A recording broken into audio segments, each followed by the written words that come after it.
నైమిషారణ్యం. మహర్షులు అడిగారు, బ్రహ్మదేవ 1000 సంవత్సరాలు మా యాగం ఉంటుంది, యాగకాలం 1000 ఏళ్ళు. అయితే ఆ యాగము మేము ఎక్కడ జరుపుకోవాలి, మాకు అనుకూలంగా ఉండే ప్రదేశం మీరు చెప్పండి అన్నారు. యాగ నిర్వహణకి అనుకూలంగా ఉండే ప్రదేశము మీరు మాకు చెప్పండి అని అర్థించారు, ప్రార్థించారు. బ్రహ్మగారు అన్నారు, అయ్యా మేము ఒక చక్రాన్ని ప్రయోగిస్తాం. ఏమి చక్రం అది?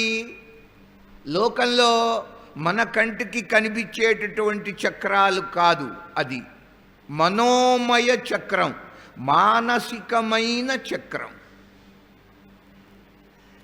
మానసికమైన చక్రము అనే చెప్పుకోవటమే కానీ మనస్సే ఆ చక్రం, అలా గ్రహించండి. మనస్సే ఆ చక్రం. మనందరి మనస్సులు చక్రం.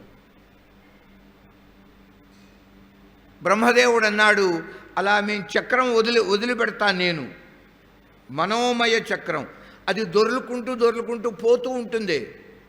మీరందరూ దాని వెనకాలే వెళ్ళండి, అనుసరిస్తూ వెళ్ళండి.